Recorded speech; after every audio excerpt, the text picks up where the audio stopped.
খুলতে দিন, পদ্ম ফুল চোখে সর্ষে ফুল দেখবেন। স্বাধীনতার ৮০ বছর পরে, ৭৯ বছর পরে বাঙালিকে লাইনে দাঁড়িয়ে নরেন্দ্র মোদীকে নাগরিকত্বের প্রমাণ দিতে হবে যে আমি এই দেশের নাগরিক।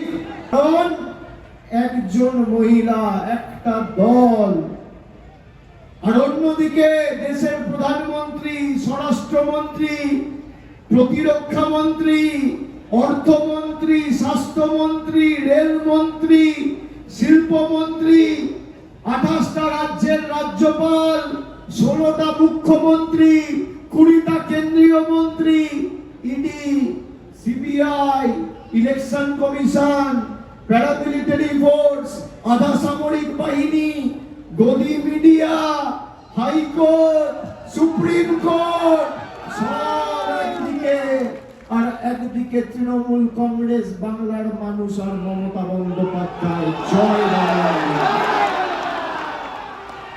যতই করো হামলা, আবার জিতবে মানুষের ক্ষমতার আগে কারোর ক্ষমতা টেকে না।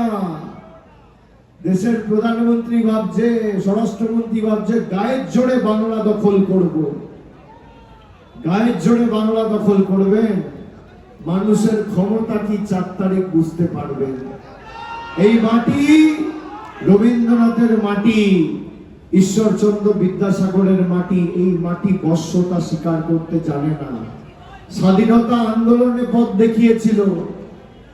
আমরা জয় বাংলা বললে আমাদের অপমান করতো না। দেশের রাষ্ট্রপতি এসে বাংলায় জয় বাংলা বলে গেছে, এটাই বাঙালির জয়। যখন জয় বাংলা বলবেন, মাথা উঁচু করে বলবেন, জোর গলায় বলবেন। এটা আমাদের অহংকার, আমাদের পরিচিতি। আমরা নাকি বাংলাদেশি বাবা, আর সব থেকে বড় বাংলাদেশিটাকে নরেন্দ্র মোদী ২০ মাস ধরে প্রোটেকশন দিয়ে দিল্লিতে বসিয়ে রেখেছে। তার নাম হচ্ছে শেখ হাসিনা। উত্তর আছে নরেন্দ্র মোদীর কাছে। ঘুষপেটিয়া কে? ঘুষপেটিয়া কে? মোদীজি, মমতা বন্দ্যোপাধ্যায় না শেখ হাসিনা? প্রিয়াঙ্কা খুলতে দিন, পদ্ম ফুল চোখে সর্ষে ফুল দেখবেন। আমি গত ৩ মাস ধরে প্রান্ত থেকে ও প্রান্ত চষে বেরিয়েছি। দিনে ৫টা ৬টা করে সভা করেছি। সর্বত্র তৃণমূল জিতছে। প্রথম দফায় সেঞ্চুরি হয়ে গেছে। আর পরশুদিন তো ডায়মন্ড হারবার, মহেশতলা। আমরা তো কোমরটা, হাঁটুটা গণতান্ত্রিক ভাবে একদম এক কোপ মেরে ভাঙব। আর যে কটা আবর্জনা পড়ে আছে বাংলা বিরোধী, বলো হরি হরি বল। বাংলা বিরোধীদের খাটে তোল বলে দিলেন।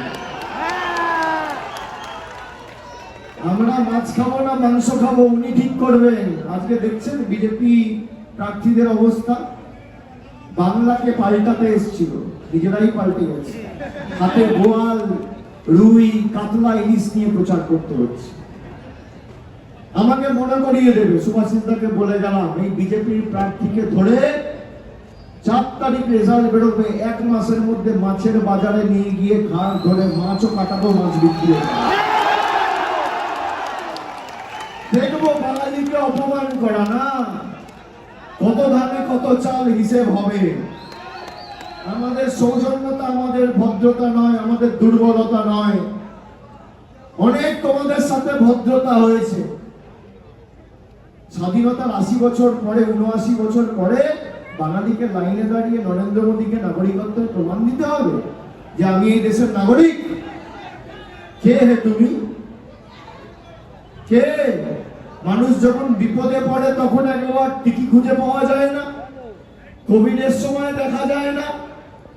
SIR এর সময় একবার কেউ পাশে এসে দাঁড়ায় না।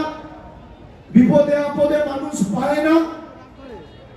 এমন ভাবে এবার জবাব দেবেন যাতে এই পুরো এলাকার চত্বর ধরে বিজেপির ফ্যান ধরার লোক না থাকে। এই মহেশতলা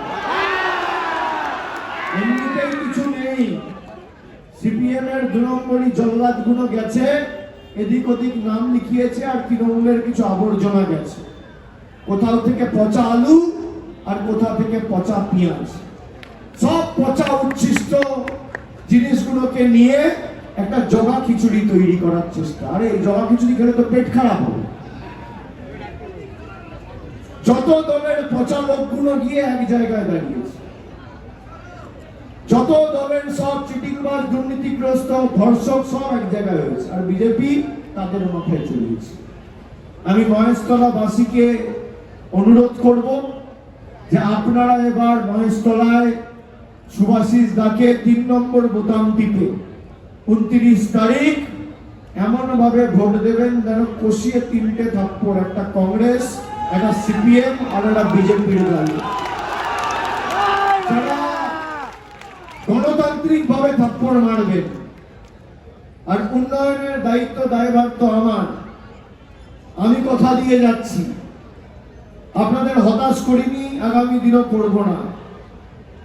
আমরা কোভিডের সময় কমিউনিটি কিচেন খুলে একমাত্র ডায়মন্ড হারবার লোকসভা প্রায় 4 লক্ষ পরিবারের বাড়িতে খাবার পৌঁছে দিয়েছিল 21টা কমিউনিটি কিচেন খুলে।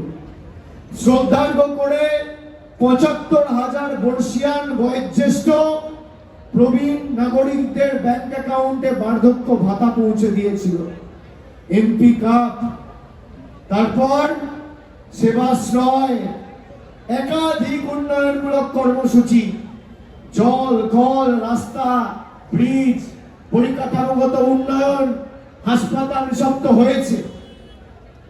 আমি আপনাদের খালি অনুরোধ করব যে আগামী পরশুদিন খালি শুভাশিস দাসকে জেতালে হবে না, যারা আমাদের অপমান করেছে তার বদলা নেওয়ার নির্বাচনই নির্বাচন।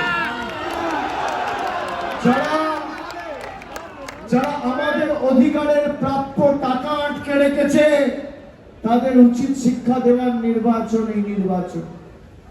বিজেপির প্রার্থীকে চ্যালেঞ্জ করব, আপনার যদি ক্ষমতা থাকে, আমাদের সরকার 15 বছরে কি কাজ করেছে, সরকার ছেড়ে দিন, আমি 12 বছর এমপি, আমার রিপোর্ট কার্ড প্রতি বছর আমি পেশ করি।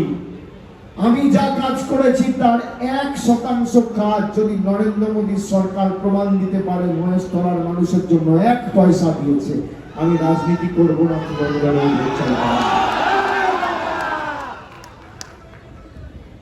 তারা ধর্মের নামে রাজনীতি করে, মানুষে মানুষে ঝগড়া লাগায়, যাদের কাছে কোনো রিপোর্ট কার্ড নেই, যারা মানুষের বিপদে আপদে থাকে না।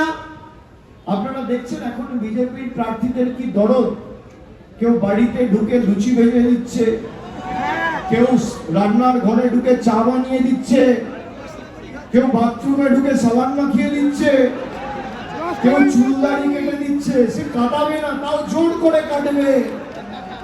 এই বিজেপির যেটা দাঁড়িয়েছে তৃণমূলের আবর্জনা, কাল পরশু পারলে যারা পারবে চুলদাড়ি কাটিয়ে নাও, 2 দিন আছে, তারপর ভোকাট্টা, তোমার দেখা নাই রে, তোমার দেখা নাই। থাকবে তৃণমূল, থাকবে জোড়া ফুল। আমরাই মানুষের পাশে ছিলাম, আছি, থাকবো, ব্যতিক্রম হবে না। আগে মানুষ ভোট দিয়ে সরকার নির্বাচিত করত, মোদি এখন ঠিক করছে ভোট কে দেবে। কালকে ঠিক করবে বাইরে কে হাঁটবে, কে কার সাথে কথা বলবে, কে কি রঙের জামা পরবে, কে কোন রাস্তা দিয়ে হাঁটবে। আরে এটা তো উত্তরপ্রদেশ নয়, এটা তো গুজরাট নয়। যারা আমাদের মনীষীদের, বীর বিপ্লবীদের অপমান করে তাদের বাংলা ছেড়ে কথা বলবে না। যারা রবীন্দ্রনাথ ঠাকুরকে রবীন্দ্রনাথ সান্যাল বলেছে, যারা বঙ্কিমচন্দ্র চট্টোপাধ্যায়কে বঙ্কিম দা বলে সম্বোধন করেছেন, যারা ঈশ্বরচন্দ্র বিদ্যাসাগরের মূর্তি রেখেছেন আর যোগী আদিত্যনাথের হাতে পায়ে পড়ে পায়ে পদলেহন করে প্রণাম করেছেন, তাদের বাঙালি ক্ষমা করবে না। আমি মনে করি যারা বাংলায় রয়েছে, যদি এই মাটিকে এতটুকু ভালোবেসে থাকে, আর যাই হোক, সে কোনোদিন বিজেপিকে সমর্থন করতে পারবে না, যে অত্যাচার বিজেপি বাঙালির প্রতি করেছে। হচ্ছে বাংলায় নিয়ম এক, উত্তরপ্রদেশের নিয়ম এক। বাংলায় আবাসের টাকা বন্ধ, উত্তরপ্রদেশ মধ্যপ্রদেশে চালু। আমি আপনাদের কথা দিচ্ছি, অনেক দিন ধরে এই লড়াই চলছে, আর 2.5-3 বছর, 29-এর মধ্যে এদের উপরে ফেলবো, কথা দিয়ে গেলাম। এই নির্বাচনটা সারা ভারতবর্ষের নজর রয়েছে বাংলার উপর, যে এত কিছু করেও যদি বাংলা বিজেপি লেজে গোবরে হয়, বাংলা থেকে দেশের ডাক, রাজনীতির স্বাধীনতার ডাক এই বাংলা থেকে শুরু হবে। মহামতি গোখলে যেটা বলেছিলেন, what Bengal things today, India things tomorrow. গরম বৃষ্টি ঝড় জল হলেও লাইনে দাঁড়িয়ে দিতে হবে। যারা আমাদের বাংলাদেশি বলেছে, বাংলায় কথা বলি বলে বাঙালির অপরাধ, আমরা মাছ খাই বলে আমাদের দেশের প্রধানমন্ত্রী মুঘল বলেছে। কে মাছ খায়, কে মাংস খায়, কে ডিম খায়, বিজেপির বাবারা ঠিক করবে গুজরাট থেকে বসে। মহেশতলার মানুষ কি খাবে, বজবজের মানুষ কি খাবে, পাটার মানুষ কি খাবে, সেটা মহেশতলা, বাটা, বজবজ ঠিক করবে না গুজরাট মধ্যপ্রদেশ ঠিক করবে? যাদের নাম বাদ গেছে বৈধ নথি থাকার পরেও, আমার কথা যারা শুনছেন, আমার উপর ভরসা রাখুন। 4 তারিখ 4 মে সরকার তৈরি হবে। যে কটা বঙ্গবাসীর নাম বাদ দিয়েছে, 1 মাসের মধ্যে তাদের নাম আবার ভোটার তালিকায় তুলে দেওয়া হবে। দেখি নরেন্দ্র মোদীর কত ক্ষমতা। অমিত শাহ 2 দিন আগে বলেছে আমি নাকি অমিত শাহকে গালাগালি দিয়েছি। আমি 15 বছরে আমার রাজনৈতিক জীবনে কারোর বিরুদ্ধে এতটুকু একটা অপশব্দ ব্যবহার করিনি। গুজরাট থেকে, মধ্যপ্রদেশ থেকে এসে আমাদের ধমকাচ্ছে। বেটা, আমি যেই মাটিতে বড় হয়েছি, যেই মাটিতে জন্মেছি, থেকেছি, খেয়েছি, পড়েছি, বড় হয়েছি, আমার বাপ ঠাকুরদা জন্মেছে, আমার মা জন্মেছে, তার মা জন্মেছে, তার বাবা জন্মেছে, প্রজন্মের পর প্রজন্ম যে এই মাটিতে, তুমি বেটা আমার মাটিতে এসে আমাকে ধমকি দেবে? আমাদের বাঙালিকে বলছে উল্টা করকে লটকাকে সিধা কর দেগা। কে বলছে? গুজরাটি গুন্ডা। আমি অমিত শাহকে বলেছি, আপনি আমার থেকে বয়সে বড়, মাথাটা ঠান্ডা রাখুন, গরম বেশি পড়ছে, জল বেশি করে খান। আরে সব ধমকি চমকি না দিয়ে যদি বুকের পাটা থাকে আর সৎ সাহস থাকে, 4 তারিখ কলকাতায় থাকবে, বেলা 12টা। দেখা হবে, দেখা হবে। কার কত দাম, কার কত শক্তি, জনগণের শক্তি না নরেন্দ্র মোদী অমিত শাহর শক্তি বেশি? বাংলার মানুষ 4 তারিখ প্রমাণ করবে।